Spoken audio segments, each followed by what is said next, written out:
안녕하세요. 영통제일부동산입니다. 22년 12월 마지막 주가 되어서 이제 시황을 정리하고 있는데, 그 전에 앞서 이제 이게 1월달 정도 배포될 것 같아서 새해 인사 먼저 드리겠습니다. 새해에도 복 많이 받으시고 항상 건강하시기를 기원합니다. 새해 복 많이 받으세요. 네, 22년 마지막 주를 마감하면서 시황을 한번 1년 단위로 해서 정리해 보도록 하겠습니다. 아시는 바와 같이 올해는 전반적으로 좋다라는 내용은 별로 없었던 것 같습니다. 이태원에서도 아이들이 많이 희생을 당했고요. 여러 가지 좀 어수선한 상황에서 2002년을 마무리하고 있습니다. 기준금리는 연초에 1.25%로 시작해서 지금 3.25%로 마감을 하고 있습니다. 상당히 많이 올라가 있고요. 예전에 대출을 받으셨는데 변동금리로 받으셨으면 기준금리 플러스 가산금리가 되실 거거든요. 그런데 가산금리의 폭이 높으셨던 분들은 알아보셔서 가산금리 폭이 작은 대출로 대환해 주시고 갈아타시는 방법을 선택하시면 조금이라도 더 아끼실 수 있다고 하니까 참고하시고요.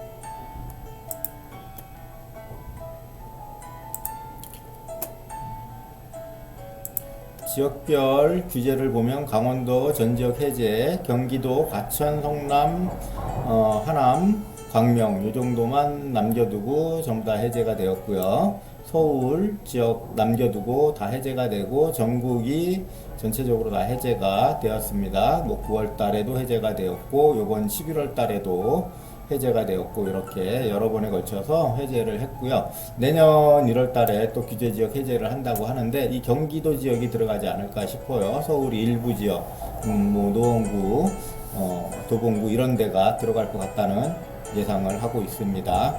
매매 지수를 연간 단위로 보겠습니다. 연간 단위로 풀어서 보니까 세종이 올해 가장 많이 지수상으로도 하락을 한 걸로 나와 있고요. 전남 광주가 잘 버티다가 가을쯤 돼서 다시 무너지기 시작했습니다. 강원도도 10월 달까지는 상승세를 보였었는데 다시 하락세를 유지하고 있고요.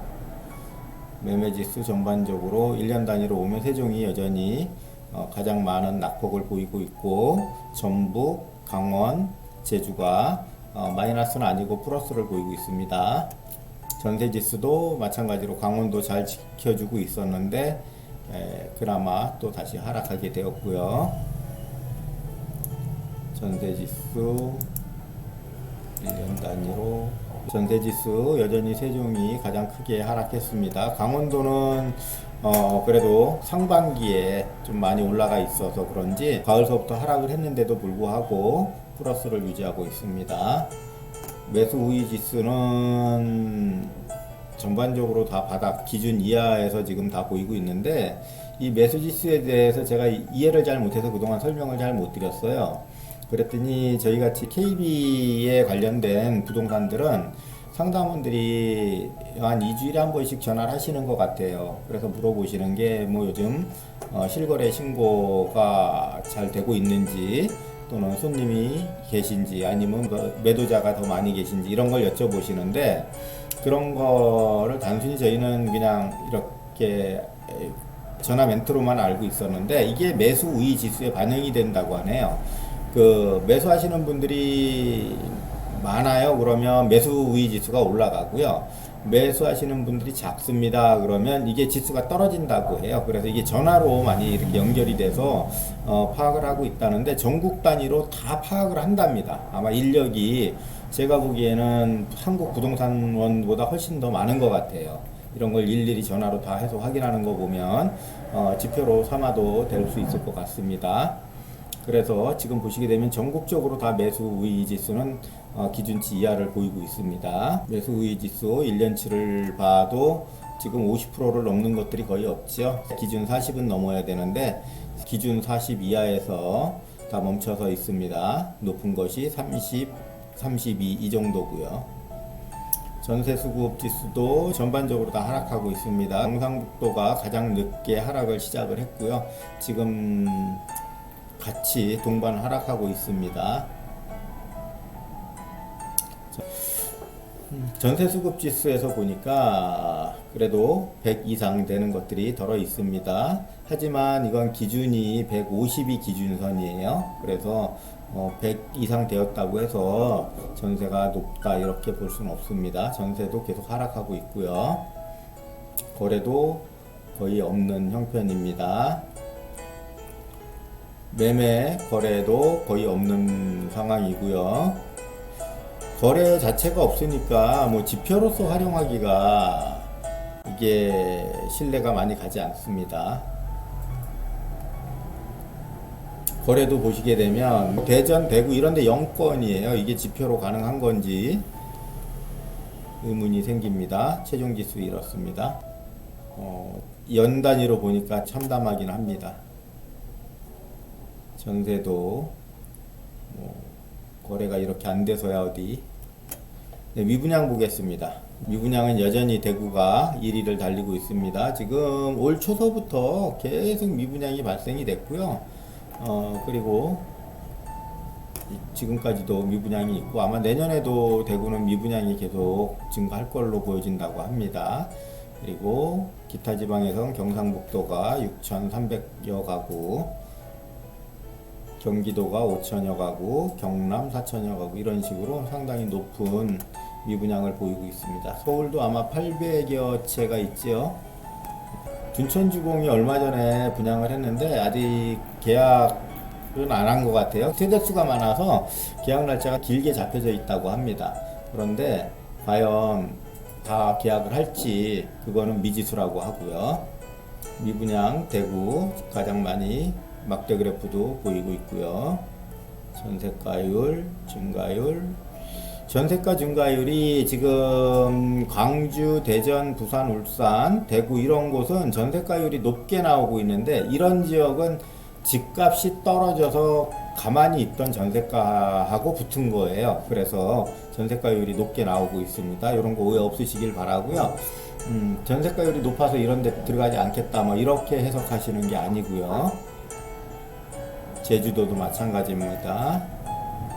지금은 매수하시는 분들보다 관망하시는 분들이 상당히 더 많으시겠죠. 아무래도 지금 하락돼서 기간 조정이 돼야 되는데 부동산은 V자 반등이 없다고 하니까 그런 것도 참고적으로 알아두시고요. 경상북도 전세가율이 가장 높게 나오고 있는데 말씀드린 대로 집값이 떨어지고 전세가는 2년에 한 번씩 조정이 되게 되니까 지금 70% 이상을 보이고 있습니다. 만약에 이분들이 재계약할 때 조금 보증금을 돌려받는다면 전세가율은 또 낮아지겠죠. 매매 전망지수 전체적으로 전망이 안 좋다 이렇게 판단을 하고 계신 것 같아요. 지표상으로도 그렇고 제주도만 조금 올라가고 있는 상황인데 그래도 기준에서 30%나 미달되는 상황이고요. 세종도 마찬가지입니다. 매매 전망도 그렇게 좋아 보이지 않습니다. 서울도 좋아 보이지 않습니다. 서울, 경기, 제주만 약간 좀 높게 나오고 있고요. 같은 내용이니까 넘어가고요. 멀티 차트도 보면 거의 대다수가 매도가 많고요. 매수가 거의 없는 걸로 나오고 있습니다. 확인해 봤더니 그렇고요. 주간 뭐 이런 것들은 제가 많이 안 본다고 말씀드렸죠. 이런 거 뭐 주간 랭킹 막 이런 거 곱하기 뭐 50 몇 주 막 60 몇 주 이렇게 하는데 그렇게 해석될 일은 아니고요. 전반적으로 그 주에 어떻게 움직였나 그런 것들 보시면 되는 상황이에요. 양도세가 이제 1년만 지나게 되면 일반 과세로 넘어갑니다. 그렇지만 저는 3년 이상 보유하시는 게 장기 보유 특별 공제도 받을 수 있고 훨씬 좋다고 생각이 되니까 투자하시는 분들도 3년 정도는 좀 보유하셨다가 판매하는 걸 말씀드리고 싶습니다. 전세, 시계열 이런 것도 지금 22년도로 봐서는 쭉 하락해 변하고 있죠. 아직 지방은 많이 오르지도 않았지만 지표상 많이 올라간 만큼 떨어지고 있지 않다는 내용입니다. 전세 시계율은 여전히 높게 나오고 있는데 이게 계약이 만료가 되면 상황은 달라진다는 말씀 좀 전에 드렸고요. 전반적인 부동산 시장은 좋지 않아서 뭐 크게 좋은 말씀을 드릴 수가 없고요. 그리고 매도하시는 분들, 자금 압박 받으시는 분들한테는 조금 안 좋으실 수 있겠지만은 매수하시는 분들은 이럴 때 좀 골라서 자세히 보신 다음에 매수하시고 금리 꼭 연관해서 같이 공부하신 다음에 신중하게 구입하시는 것도 좋을 듯 합니다. 23년도에는 22년보다 훨씬 좋은 대한민국이 되기를 저는 기대하고 있습니다. 여러분들도 좋은 23년을 맞이하면서 항상 건강하시고 복되시게 생활하시기를 바라겠습니다. 저는 영통에 있는 제일부동산이었습니다. 감사합니다.